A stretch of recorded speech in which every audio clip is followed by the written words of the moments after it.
بسم اللہ الرحمن الرحیم۔ عن ابی ایوب ان اعرابیا اراد لرسول اللہ صلی اللہ علیہ وسلم بین عرفہ والمزدلفہ فاخذ بختام ناقتہ او بزمامها ثم قال یا رسول اللہ او یا محمد اخبرنی بما یقربنی من الجنہ وما یباعدنی من النار فقال القوم ما له ما له فقال رسول اللہ صلی اللہ علیہ وسلم عرب ما له فقف النبی ثم نظر فی اصحابہ ثم قال لقد وفق او لقد ہدی قال کیف قلت قال فعاد فقال النبی صلی اللہ علیہ وسلم واللہ لئن كنت اوجزت المسألہ لقد عزمت او اطولت تعبد اللہ لا تشرک به شیئا وتقیم الصلاة المکتوبہ وتؤتی الزکاة المفروضہ وتصوم رمضان وتحج البیت وتصل الرحم وتحب للناس ما تحب لنفسک وتکرہ لهم ما تکرہ لنفسک دعناک قال والذی نفسی بیدہ لا ازید علی ھذا فلما ادبر قال رسول اللہ صلی اللہ علیہ وسلم ان تمسک بما امر بہ دخل الجنہ۔ یہ بڑی دل نواز روایت ہے، یعنی اس طرح کی چند روایتیں بھی اگر مل جاتیں تو یہی حدیث کی قدر و قیمت کے لیے کافی تھی۔ اس میں شبہ نہیں ہے کہ جو اخبار احاد ہیں یا حدیث ہیں، ان کو جب لوگوں نے بیان کیا ہے تو یہ بڑی ذمہ داری کی چیز تھی، اس سے مسئلے بھی بڑے پیدا ہوئے ہیں، لیکن ان سے جو خزانہ ہاتھ آیا ہے وہ بھی بڑا ہی قیمتی ہے، بڑا غیر معمولی ہے۔ تو یہ سنیے کہ اس روایت میں رسول اللہ، آپ کی شخصیت، آپ کا بات کرنے کا انداز، لوگوں کے ساتھ معاملہ، دین کو بیان کرنے کا ایجاز کیسے سامنے آتا ہے۔ ابو ایوب رضی اللہ عنہ روایت کرتے ہیں کہ رسول اللہ صلی اللہ علیہ وسلم عرفہ اور مزدلفہ کے درمیان کسی جگہ تھے، یعنی معلوم ہوتا ہے کہ حج کا موقع ہے اور عرفات سے آپ واپس آ رہے ہوتے ہیں تو پہلے مزدلفہ میں ٹھہرتے ہیں، اس کے درمیان کسی جگہ تھے کہ ایک دیہاتی سامنے آ گیا۔ یعنی صحابہ کرام جو آپ سے واقف ہیں، جانتے ہیں، ان کا رویہ بالکل اور ہوتا ہے۔ ایک دیہاتی بدو سامنے آ گیا، اس نے آگے بڑھ کر یعنی نہ سلام نہ دعا، آپ کی اونٹنی کی نکیل پکڑ لی۔ جو انداز ہوتا ہے بدو لوگوں کا، اونٹنی کی نکیل پکڑ لی۔ پھر عرض کیا اے اللہ کے رسول، یا عرض کیا ہے محمد، یعنی راوی کو شبہ ہے کہ یا رسول اللہ کہا تھا یا محمد کہا تھا۔ یہ عام طور پہ بدوؤں میں زیادہ اہتمام نہیں ہوتا، عربوں کے ہاں ویسے یہ روایت ہے کہ آپ کسی بڑی شخصیت کو بلاتے ہیں تو آپ لقب سے بلاتے ہیں یا کنیت سے بلاتے ہیں۔ یہ بھی ملحوظ رہے کہ رسول اللہ صلی اللہ علیہ وسلم کا نام محمد نہیں ہے، آپ کا نام احمد ہے، آپ کا لقب محمد ہے، آپ کی کنیت ابو القاسم ہے، پورا نام ہے ابو القاسم محمد احمد، یعنی یہ پورا نام ہے۔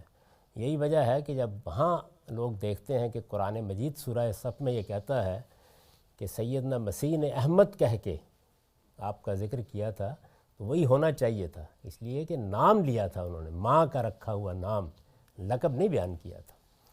آگے بڑھ کر آپ کی اونٹنی کی نکیل پکڑ لی، پھر عرض کیا اللہ کے رسول، یا عرض کیا ہے محمد، مجھے بس وہ چیز بتائیے جو مجھے جنت سے قریب اور جہنم سے دور کر دے۔ یعنی میں کوئی بڑے لمبے چوڑے خطبے سننے کے لیے نہیں آیا، سیدھی سادھی بات بتائیں مجھے، بس جنت کے قریب ہو جاؤں اور جہنم سے دور ہو جاؤں۔ آپ کی سواری اس طرح روک لینے پر لوگوں کو تعجب ہوا، یعنی ظاہر ہے کہ بالکل ہی جیسے اجڑ لوگوں کا انداز ہوتا ہے، سواری روک لی انہوں نے۔ چنانچہ لوگ ادھر ادھر سے کہنے لگے اسے کیا ہوا، اسے کیا ہوا، یعنی یہ کیا کیا اس نے، یعنی نہ کوئی آگے کوئی بات کہی۔ ہوتا ہے نا کہ آپ بات کرنا چاہتے ہیں، ایک بڑی شخصیت ہے، آپ کو کسی طریقے سے بات کرنی چاہیے، ہجوم میں سے نکلے، نکیل پکڑ لی تو لوگوں کو کچھ تعجب بھی ہوا کہ کوئی خدا نخواستہ کیا مسئلہ ہے۔ تو لوگوں نے کہنا شروع کیا کیا ہوا کیا ہوا۔ اس پر رسول اللہ صلی اللہ علیہ وسلم نے فرمایا اسے کوئی ضرورت لاحق ہے، یعنی کوئی بات پوچھنا چاہتا ہے۔ پھر آپ نے سواری روک لی اور اس کی بات سنی، یعنی یہ جو بات اس نے کہی تھی یہ راوی نے تو سنی ہے، حضور نے ابھی پوری نہیں سنی تھی کہ کیا کہہ رہا ہے، تو آپ نے اپنی سواری روکی اور اس کی بات سنی۔ پھر اپنے صحابہ کی طرف دیکھا اور فرمایا اسے توفیق ارزانی ہوئی، یعنی کیا بات پوچھی ہے اس نے، یہ بڑی داد دی ہے حضور نے۔ پوچھنے کی بات یہی تھی اصل میں کہ وہ چیز بتا دیں مجھے، میں اسی لیے تو آیا ہوں کہ یہ لوگوں کو بتا دوں کہ جنت کے قریب ہونے کا راستہ کیا ہے، جہنم سے بچنے کا راستہ کیا ہے۔ اسے توفیق ارزانی ہوئی ہے، یعنی خدا نے خاص کرم فرمایا ہے اس کے اوپر کہ یہ سوال اس کی زبان سے نکلا ہے، یا فرمایا اسے ہدایت نصیب ہوئی ہے، یہ دین کے بارے میں پوچھنا چاہتا ہے۔ تو اس لیے لوگوں کو آپ نے روکا، وہ تھوڑا ہجوم کر رہے تھے۔ آپ نے اس سے کہا تم نے ابھی کیا کہا تھا؟ اب آپ یہ چاہتے ہیں کہ بات تو سن لی ہے، لوگ بھی سنیں اس کی بات کہ اس نے کتنا اہم، کتنا بنیادی معاملہ سامنے رکھا ہے، کیونکہ آپ کی ساری دعوت کا ہدف وہی ہے۔ جیسے بھی پوچھا اس نے، یعنی اسلوب کیا ہے، طریقہ کیا ہے، تو آپ نے فرمایا کہ بھائی ذرا پھر بیان کرو۔ راوی کا بیان ہے کہ اس نے اپنی بات دہرائی، تو نبی صلی اللہ علیہ وسلم نے اس کے جواب میں فرمایا بخدا تمہارا سوال اگرچہ مختصر ہے لیکن بات بہت بڑی پوچھ لی ہے تم نے، یعنی اس کو مزید واضح کیا کہ کیا بات پوچھی ہے۔ اب جواب دیا، فرمایا تم اللہ کی بندگی کرو گے، اس کے ساتھ کسی کو شریک نہیں ٹھہراؤ گے، فرض نماز کا اہتمام رکھو گے، لازمی زکوٰۃ ادا کرو گے، رمضان کے روزے رکھو گے، بیت اللہ کا حج کرو گے، رشتہ داروں کے ساتھ صلہ رحمی کا رویہ اختیار کرو گے، جو اپنے لیے پسند کرتے ہو وہی لوگوں کے لیے پسند کرو گے، اور جو اپنے لیے پسند نہیں کرتے اسے لوگوں کے لیے بھی پسند نہیں کرو گے۔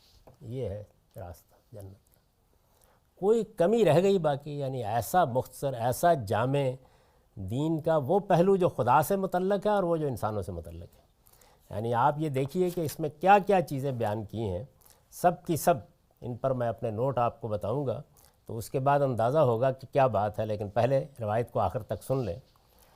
یہ بات کہہ کے، یعنی یہ بات آپ نے بیان کی ساری کی ساری، جب بات ختم ہوگی تو کہیں اچھا میری اونٹنی کو جانے دو، یعنی اس نے نکیل پکڑی ہوئی ہے جانے نہیں دینا۔ اب اس کا جواب سنیے، اس نے کہا اس ذات کی قسم جس کے قبضے میں میری جان ہے، آپ نے جو کچھ ہدایت فرمائی ہے میں اس پر اپنی طرف سے کوئی اضافہ نہیں کروں گا، یعنی ٹھیک ٹھیک عمل کروں گا، آگے کچھ نہیں کروں گا۔ وہ نکیل چھوڑ کر جانے کے لیے پلٹا تو رسول اللہ صلی اللہ علیہ وسلم نے فرمایا اسے جو کچھ بتایا گیا ہے یہ اس پر عمل پیرا رہا تو جنت میں جائے گا۔ یعنی جو اصل سوال تھا اس کا جواب بھی دے دیا، اور پھر فرمایا کہ بس یہی ہے اس میں راستہ۔ تو یہ جو ہمارے ہاں عام طور پر صوفیانہ قسم کی باتیں، لمبی چوڑی فلسفیانہ چیزیں، کچھ بنیادی مقدمات، کچھ اس کے نتائج، پھر اس کے بعد مرشدوں کے احکام اور فلاں، کچھ نہیں ہے اس میں، سیدھا سیدھا دین ہے۔ یہ اللہ تعالیٰ کے تعلق سے باتیں ہیں، اور اخلاقی پہلو سے جو چیز بیان کی ہے وہ میں ابھی وضاحت کرتا ہوں آپ کے سامنے، پھر دیکھیے۔ تو اس میں ایک ایک چیز کو ہم لیں گے۔ سب سے پہلی چیز اس کا سوال ہے، مجھے وہ چیز بتائیے جو مجھے جنت سے قریب اور جہنم سے دور کر دے۔ میں نے اس پر لکھا ہے کہ دین میں جس چیز کو نصب العین کی حیثیت حاصل ہے وہ یہی ہے، خدا کے پیغمبر اسی نصب العین تک پہنچنے کی دعوت کے لیے مبعوث کیے جاتے ہیں، دنیا میں کوئی حکومتیں قائم کرنے، اقتدار حاصل کرنے کے لیے نہیں، یہ ضمنی چیزیں ہیں۔ اصل چیز یہی ہے، پیغمبر آتے ہیں کہ وہ لوگوں کو بتائیں کہ جنت کے قریب کیا چیز کرے گی، جہنم سے کیا دور لے جائے گی۔ رسول اللہ صلی اللہ علیہ وسلم کی دعوت و تبلیغ اور قرآن کے انذار نے یہ نصب العین اپنے مخاطبین کے لیے کس درجے واضح کر دیا تھا، اس کا کچھ اندازہ اس سوال سے کیا جا سکتا ہے۔ یعنی جب آپ دنیا میں موجود تھے تو کوئی ابہام نہیں تھا، ایک بدو، ایک دیہاتی بھی آ کے وہی بات پوچھتا تھا جس کو آپ لینے کے لیے آئے تھے، تو لوگوں کو معلوم تھا کہ آپ سے کیا لینا ہے، یعنی یہ لینا ہے کہ دنیا میں ایک اچھا نظام کیسے قائم کیا جاتا ہے، یا یہ لینا ہے۔ تو اس نے آگے وہی پوچھا جو آپ سے لینا چاہیے، جو پیغمبروں سے لینا چاہیے، جو ان کی دعوت کی بنیاد ہے۔ یاد ہوگا کہ ہم نے ابو ایوب کی ایک روایت پڑھی تھی جس میں ایک اعرابی نے، ایک بدو نے رسول اللہ صلی اللہ علیہ وسلم کی اونٹنی کی لگام پکڑ لی اور آپ سے کچھ سوالات کیے تھے۔ اس میں جو اہم نکات تھے ان کی طرف توجہ دلانا پیش نظر ہے۔ پہلی چیز جو اس روایت میں زیر بحث آئی وہ سوال تھا، یعنی اس نے لگام پکڑی اور جو سوال کیا وہ یہ تھا کہ اے محمد مجھے وہ چیز بتائیے جو مجھے جنت سے قریب اور جہنم سے دور کر دے۔ اس پر میں نے یہ نوٹ لکھا ہے کہ دین میں جس چیز کو نصب العین کی حیثیت حاصل ہے وہ یہی ہے۔ ایک چیز تو یہ ہے کہ آپ نے دنیا میں دین کا کیا ہدف ہے جس کو حاصل کرنا ہے، وہ ہے تزکیہ، پاکیزگی، پیوریفیکیشن. یہ سب کس لیے ہے؟ نصب العین کیا ہے؟ یعنی یہ تزکیہ کس لیے، یہ پاکیزگی کس لیے، اس کا حاصل کیا ہے؟ وہ کیا چیز ہے کہ جس کو سامنے رکھ کر انسان پاکیزگی حاصل کرنے کی جدوجہد کرے؟ وہ یہی ہے کہ انسان جنت سے قریب ہو جائے اور جہنم سے دور ہو جائے. ہمیں جس امتحان میں ڈالا گیا ہے یہ گویا اس امتحان کا خاتمہ ہے، وہ یہاں ہونا ہے. یا فیصلہ ہو جائے گا کہ ہم خدا کی ابدی بادشاہی میں داخل ہو جائیں گے، اور یا اللہ تعالیٰ کی رحمت سے دور ہو، جس سے ہر شخص کو پناہ مانگنی چاہیے. دین میں جس چیز کو نصب العین کی حیثیت حاصل ہے وہ یہی ہے. خدا کے پیغمبر اسی نصب العین تک پہنچنے کی دعوت کے لیے مبعوث کیے جاتے ہیں. یعنی اللہ کے پیغمبر کس لیے آتے ہیں؟ انسانوں کے کسی سیاسی مسئلے کو حل کرنے کے لیے، کوئی حکومت قائم کرنے کے لیے، کوئی دنیا پر غلبہ قائم کر دینے کے لیے ہرگز نہیں. وہ اس لیے آتے ہیں تاکہ اس بات کے لیے لوگوں کو متنبہ کریں، خبردار کریں، انہیں بتائیں کہ تمہیں ایک دن اس پروردگار کے سامنے کھڑے ہونا ہے، ملاقات کے اس موقع کے اوپر فیصلہ ہو جانا ہے کہ کہاں جاؤ گے. رسول اللہ صلی اللہ علیہ وسلم کی دعوت و تبلیغ اور قرآن کے انذار نے یہ نصب العین اپنے مخاطبین کے لیے کس درجہ واضح کر دیا تھا، اس کا کچھ اندازہ اس سوال سے کیا جا سکتا ہے. یعنی جو لوگ رسول اللہ صلی اللہ علیہ وسلم کے سامنے اس وقت موجود ہیں، یا آپ کی بات ان تک پہنچ رہی ہے، یا دیہاتوں میں ہیں اور وہاں سن رہے ہیں، ان پر یہ بات بالکل واضح ہے کہ یہ ہستی کس لیے آئی ہے. یعنی انہیں کوئی تردد نہیں ہے، وہ یہی پوچھنے کے لیے آئے ہیں. یعنی ایک بدو نے، ایک عرابی نے بھی آ کے لگام پکڑی ہے تو وہ بنیادی بات پوچھی ہے کہ مجھے یہ بتا دیجئے کہ آپ جو بات دنیا کو بتانے آئے ہیں کہ لوگوں جنت کے قریب ہو جاؤ. جیسے قرآن مجید نے ایک تصویر کھینچی ہے کہ پیغمبر گویا آگ کے کنارے پر کھڑے ہوئے لوگوں کو کھینچ کر اس سے نکال رہے ہیں، تو وہ پوچھتا ہے کہ مجھے یہ بتائیے. رسالت میں آپ صلی اللہ علیہ وسلم نے تحسین کی تھی. یعنی جس وقت صحابہ کرام نے دیکھا کہ اس نے لگام پکڑ لی ہے تو وہ اس کی طرف لپکے، تو آپ نے فرمایا تھا کہ اسے توفیق ارزانی ہوئی ہے، یا فرمایا تھا کہ اسے ہدایت نصیب ہوئی ہے. ظاہر ہے کہ یہ کیا چیز ہے؟ تو میں نے اسے واضح کیا، یعنی خدا نے اسے توفیق ارزانی کی یا اس کی رہنمائی فرمائی ہے کہ یہ مجھ سے وہی چیز لینے آیا ہے جو لوگوں کو میرے پاس لینے کے لیے آنا چاہیے. یہ سوال بھی وہی لے کے آیا ہے، مانگنے بھی وہی آیا ہے. تو اصل میں یہ چیز ہے جس کی آپ نے تحسین فرمائی کہ ٹھیک سوال کیا ہے اس نے. یعنی آنکھوں میں آشوب ہے تو علاج کرانے نہیں آیا، دم کروانے نہیں آیا، وظیفہ سیکھنے نہیں آیا، یہ میرے پاس وہ چیز لینے آیا ہے جو لینے کے لیے آنا چاہیے. اس کے بعد جب آپ نے جواب دینا چاہا تو فوراً نہیں دیا، سن لی تھی آپ نے بات. اس سے کہا کہ تم نے ابھی کیا کہا تھا، دہراؤ. تو ظاہر ہے کہ یہ بھی ایک اہم چیز تھی، تو میں نے توجہ دلائی ہے. یہ آپ نے اس لیے فرمایا کہ دوسرے بھی سن لیں اور انہیں یاد دہانی ہو کہ پوچھنے کی اصل بات ہے کیا. یعنی حضور نے رک کر یہ کہا کہ ذرا پھر اپنی بات دہراؤ. آپ کے صحابہ ساتھ ہیں، حج کا موقع ہے، رسالت میں آپ صلی اللہ علیہ وسلم عرفات سے واپس آ رہے ہیں. یعنی وہ بڑا ایک ایسا اہم موقع ہے کہ جس میں لوگ پوری طرح متوجہ ہیں. تو آپ نے اس کو کہا کہ تم اس بات کو دہراؤ.